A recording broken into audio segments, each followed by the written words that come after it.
s'est connectée directement puisqu'elle a effectué ce service Solidarité Senior. Racontez-nous, Florentine. Bonjour à toutes et à tous, je m'appelle Florentine, j'ai 17 ans et je suis en service civique Solidarité Senior depuis novembre. Donc le service civique Solidarité Senior, c'est une mobilisation nationale de tous les acteurs du grand âge et aussi des acteurs engagés pour la jeunesse. Et il a pour but de développer massivement et dans la qualité le service civique auprès des seniors. Donc moi je me suis engagée après mon baccalauréat que j'ai eu en 2020 parce que je voulais prendre une année de césure et je voulais qu'elle me soit profitable mais qu'elle soit aussi utile pour la société, et je me suis donc dirigée vers une mission de solidarité pour améliorer le quotidien de nos aînés. Donc avant d'aller sur le terrain et d'aller à la rencontre des personnes âgées, j'ai reçu plusieurs formations, donc notamment sur la mobilité des seniors, sur les pathologies qu'on peut rencontrer avec les personnes âgées, et la situation de nos aînés en France en général. Donc le but de ma mission est de réduire l'isolement chez les personnes âgées et de leur apporter du bien-être, du bonheur et de la joie de vivre. Donc j'ai d'abord été placée en EHPAD, donc pour la première moitié de mon service civique. Ah ok. On rit parce que le mot placé en EHPAD correspond en effet à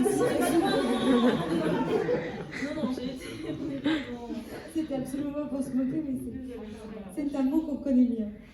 Et donc j'ai d'abord, j'ai pu effectuer plusieurs actions, donc des visites individuelles en chambre, donc pour nouer du lien en un à un avec les personnes âgées, écouter leur histoire, parler de la mienne, échanger un petit peu tout ce qu'on a vécu nous.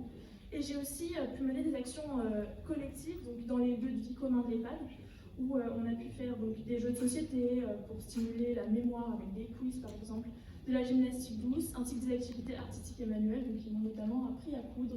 Les personnes âgées ont essayé aussi de nous transmettre des choses, mais toujours pour stimuler l'autonomie et la création du lien social. Et maintenant, je suis à domicile, donc je vais voir les personnes âgées chez eux, mais malheureusement, ce sont des personnes âgées qui sont souvent très isolées, qui ont beaucoup envie de parler. Donc on fait des sorties, on discute beaucoup, on échange, on fait des jeux de société, on les accompagne faire les courses. En fait, tout ça pour qu'ils se sentent écoutés, et c'est des choses qui leur apportent à eux, mais qui nous apportent également à nous.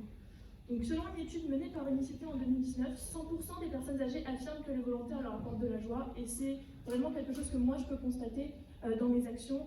On est très souvent remercié par les personnes âgées. Quand on a des formations et qu'on ne peut malheureusement pas se rendre chez eux et qu'on est obligé de passer un appel de convivialité au lieu d'aller à leur domicile, ils sont tristes, ils nous montrent qu'on va revenir.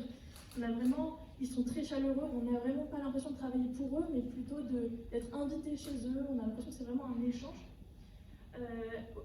Être avec eux leur permet aussi de lever certaines barrières qu'ils ont avec le monde.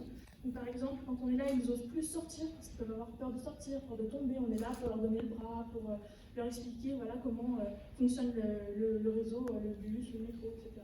Ils sont aussi plus à l'aise avec le numérique parce qu'ils savent qu'ils peuvent nous demander. Par exemple, j'ai déjà appris à une dame comment utiliser son nouveau four électrique. Ils peuvent toujours nous demander pour tout ce qui est numérique.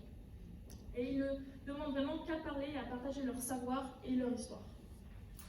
Donc ça apporte également ça apporte beaucoup aux personnes âgées, mais ça m'apporte également à moi et à tous les autres volontaires, parce que c'est un véritable échange. On découvre une histoire, on découvre une époque aussi.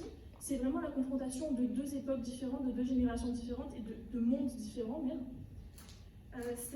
Ça apporte aussi nous de la joie, parce que forcément faire des jeux, faire des sorties avec les personnes âgées, c'est pas que à eux que ça change les idées, c'est aussi à nous. Ça nous permet de sortir, de faire des rencontres et de se sentir plus joyeux. On partage des rires, des jeux, des balades, et c'est vraiment une expérience qui m'a beaucoup apporté, et je pense que je m'en rappellerai toute ma vie. Merci Florentine de ce magnifique témoignage qu'on n'oubliera pas, et donc je vais rebondir Clément.